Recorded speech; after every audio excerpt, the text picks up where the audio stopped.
ser preto em Salvador, na universidade, é resistir a todo momento, é entender esse não lugar, né? Entender que você faz parte de uma maioria enquanto população e de uma minoria enquanto percepção, né? Me faz pensar que eu sou o tempo todo silenciada, porque a psicologia, em muitos momentos, ela nega o que eu sou, de onde eu vim, a minha cultura, os meus valores. E se baseia muito em uma visão branca, né? Em uma visão eurocêntrica.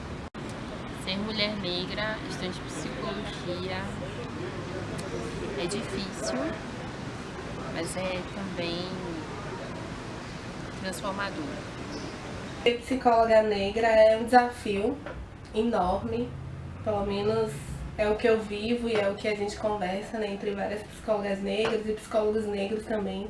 Mas acho que foi um desafio e uma surpresa muito grande, assim. Nunca me imaginei nesse espaço da universidade e nem enquanto psicóloga, porque eu acho que é um espaço que é dito que não é nosso, né? É um espaço que dizem que não é pra gente estar e se a gente ocupa ele, tenta nos expulsar de todas as maneiras possíveis. Como negros, vivemos no exercício de driblar a exaustão e de não sucumbir à tristeza que este mundo branco gera em nós. Para nós não há saídas fáceis, nem rotas de fuga tranquilas. Há um trabalho permanente de confronto com o mundo. Confronto que se dá simplesmente por existirmos.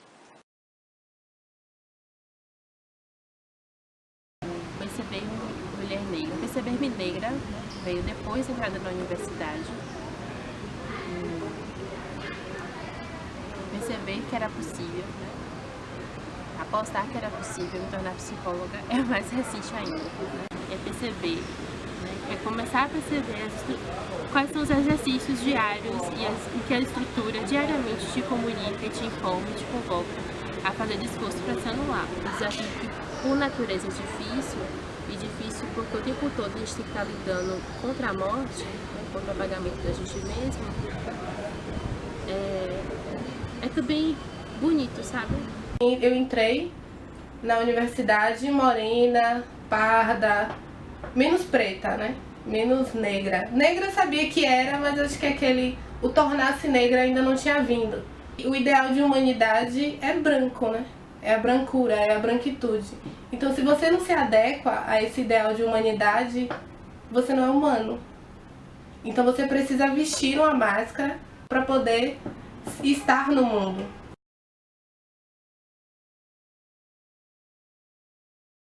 Eu acho que a gente precisa contextualizar o sofrimento, né? Esse sofrimento, ele não vem do nada, ele tem uma estrutura, ele tem um fundamento. Então, o sofrimento psíquico do negro, do sujeito negro, do corpo negro, ele não é individual, né? É um sofrimento que é coletivo, é um sofrimento que é social, que é político, né? É um sofrimento que advém de uma estrutura histórica colonial muito perversa e muito violenta. Não se trata apenas de reverberações do racismo, se trata de anos e anos de construção de uma sociedade e de uma ideia de humanidade que tem, por natureza, a negação de um outro. Então a gente não tem consciência do que é estudar, né, o sofrimento psíquico a partir da ótica do racismo na universidade. A gente não aprende isso. Então a gente precisa conhecer que o Brasil ele se constituiu a partir da escravização de negros e negras vindos de África. Ele se construiu a partir da exploração e do estupro de mulheres negras indígenas. Esse processo de miscigenação é fruto dessa violência desses corpos femininos que foram completamente violentados, né, foram completamente invadidos. Então a gente precisa conhecer o que significou isso, porque principalmente quando a gente entende essa violência dos corpos negros, das mulheres negras, a gente entende diversas ações e diversos reflexos que se tem ainda hoje, quando a gente fala de solidão da mulher negra, saúde mental da mulher negra, saúde mental do homem negro, processo de hipersexualização do corpo do homem negro e da mulher negra. Então tudo isso tem um fruto e tem uma história por trás disso. A gente não pensa que implicações, nós, enquanto povo brasileiro, com um pouco mais de 100 anos saídos, né, tipo assim, do sistema escravagista colonial, quais são as reverberações disso para o desenvolvimento das pessoas? A gente não pensa essas coisas. O sucesso da colonização se baseia na capacidade não apenas de colonizar territórios geográficos, mas na capacidade também de colonizar territórios existenciais, o inconsciente. Numa sociedade estruturada na violência, sua reestruturação não pode se dar senão por um processo também violento. Em se tratando da questão racial, a redistribuição dessa violência começa com a violência da marca. Você é branco. Nomear o branco de branco. Marcar que o lugar de onde ele fala é o de uma pessoa branca. Que os autores que ele lê são brancos. Que o pensamento dele é branco. Fazer isso sem subjugar a ele e a seu povo num regime de escravidão. Fazer isso sem com que seus jovens brancos sejam assassinados a cada 23 minutos no Brasil. Apenas marcar. Você é branco. E isso já é suficiente para eles, brancos, espernearem de dor. Parece que a raça branca é uma raça fraca.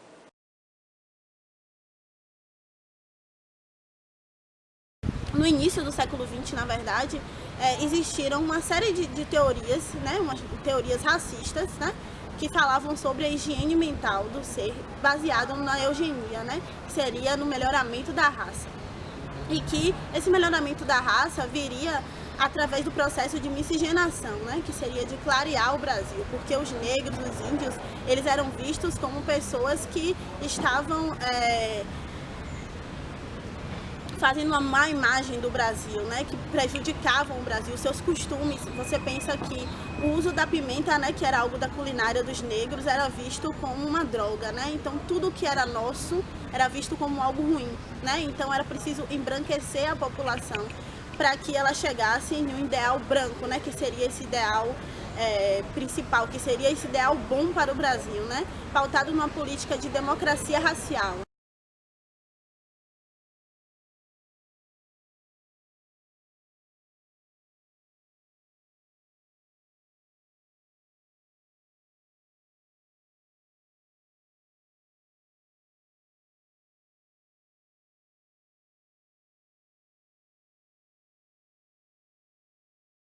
Nina produz um apanhado sobre a psicologia criminal brasileira, correlacionando seus conceitos com as distintas raças. Ele defende um tratamento diferenciado para índios e negros. Diz não serem raças civilizadas o suficiente para tomar consciência dos seus atos e serem submetidos a um código penal comum. A sugestão proposta por ele foi de que cada região do país possuísse seu próprio código, adaptado a condições raciais e climáticas de cada uma delas, abandonando a unidade legal que era defendida pelo direito clássico. O artigo, intitulado Mestiçagem, Degenerescência e Crime, dava exemplos de crimes cometidos por mestiços. Em sua análise, buscava distinguir a influência da degeneração nos criminosos. Para tanto, contemplou o estudo craniométrico e fisionômico do criminoso de acordo com os parâmetros da criminologia. Assim, confirmou sua tese de que os crimes são mais frutos da degenerescência recorrente pelo cruzamento de raças distintas do que pela própria responsabilidade individual.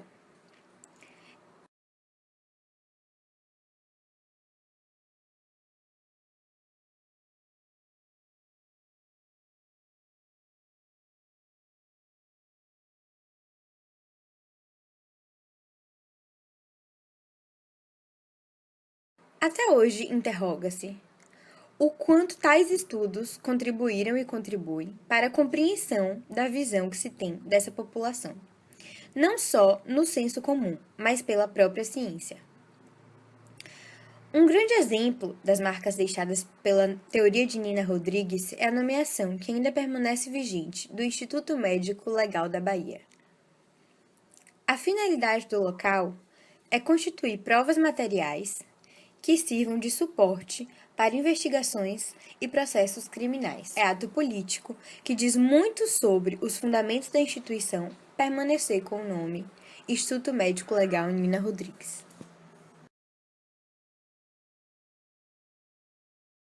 A psicologia, ela fala tanto do lugar de fala, né, do quanto a fala ela tem um poder, e quanto estudante negra, ser silenciada é ser violentada, porque eu não me reconheço, eu não me vejo no que eu estudo, e é como se o meu caminho pessoal fosse diferente do caminho que a psicologia quer explicar. A psicologia brasileira ainda é uma psicologia muito branca, e quando eu digo branca, eu digo no seu sentido epistemológico, né, no sentido de se entender, de entender o ser humano, de entender esse lugar do sofrimento psíquico, né? Acho que a ideia da brancura, né, e não apenas do sujeito ou da mulher ou do homem branco, mas também do quanto que a branquitude ocupa um espaço imenso dentro da psicologia, né? E eu digo isso pela própria trajetória, né, da psicologia e também pelo próprio curso da psicologia, o qual eu passei 5 anos estudando, e vocês estão nesse processo, né,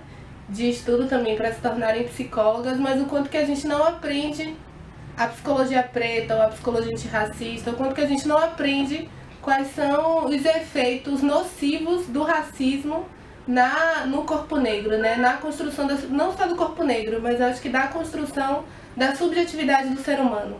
Porque aí é entender que o racismo não tem só efeitos nocivos, ou seja, qualquer outro efeito no corpo negro, mas o racismo, ele é uma estrutura de poder, né, que organiza toda a vida do ser humano. Ao limitar-se às conceituações brancas europeias sobre saúde mental e sofrimento psíquico, a psicologia brasileira deixa de contemplar e de poder tratar adequadamente 54% da população do país, que é composta por negros e negras. A subjetividade negra é ignorada na grande maioria das graduações em psicologia. E um dos efeitos diretos disso são pacientes negros serem vítimas de racismo pelos profissionais que deveriam acolhê-los e, ao mesmo tempo, sentirem que não estão sendo compreendidos em suas questões e nem escutados como pertencentes a um povo que durante mais de 300 anos foi escravizado e que somente há 130 anos foi liberto. Mas que você morra, irmão, na sua guerra vão nem se lixar. Esse é o X da questão, já viu eles chorar pela cor do chá. E os camburão que são negreiros a rei pra ficar. Favela e desce em salajão, bomba relógio prestes a estourar. Aí, o tempero do mar foi lágrima de preto. Papo reto, como esqueletos de outro dialeto. Só desafeto, vida de inseto imundo. Indenização, fama de vagabundo. Nação sem teto, Angola, Queto, Congo, Soweto, a cor de Eto. Maioria nos gueto. Monstro sequestro, capta, tez, rápida. Violência se adapta, um dia ela volta pro 6. Tipo campo de concentração, prantos em vão. Quis vida digna, estigma, indignação. O trabalho liberta, ou não? Que essa frase quase que os nazis varrem judeu. Extinção, depressão no convés. Há quanto tempo nós se fode, tem que rir depois. Pique Jackass, mistério tipo Lago Ness. Sério, tema da faculdade em que não pode pôr os pés. Vocês sabem, eu sei, que até Bin Laden é made in USA. Tempo doido, onde a KKK veste obey. Pode olhar, não falei. Aí, nessa equação chata, polícia mata. Bro, médico salva, não. Por quê? Cor de ladrão, desacato, invenção. Maldosa intenção, cabulosa inversão. Jornal, distorção, meu sangue na mão dos radical cristão. Transcendental questão, não choca opinião. Silêncio e cara no chão, conhece? Perseguição, se esquece. Tanta agressão enlouquece.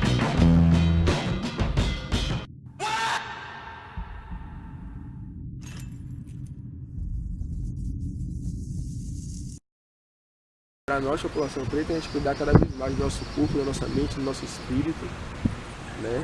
Entender que jamais nada que vier da classe dominante branca vai nos servir nunca, porque já nasce uma perspectiva que não é a nossa. Lutar para que a gente possa ver uma psicologia que fale sobre nós, né? E aí eu penso que essas estratégias têm que ser criadas por nós, porque já cansamos de pessoas brancas, de outras pessoas falando sobre nós, né? Nós queremos agora criar o que é nosso, né? Com base no que nós somos de fato. não existe a cura para os efeitos nocivos do racismo, né? Assim, tipo, vamos aqui deixar o racismo bonito, né? Sem efeitos nocivos, não tem como. Provocar explosões micro e macropolíticas, desestabilizar a política, a economia, a universidade, a rua, a religião, a mídia. Perfurar a branquitude com os ossos da fratura exposta que o racismo produziu em nós. E ver o sangue branco se misturar ao nosso sangue negro até que ambos fiquem vermelhos. Até que possamos verdadeiramente caminhar juntos, em pé de igualdade. Situar-se contra o mundo, tramar o seu fim para que outros mundos possam vir a ser possíveis.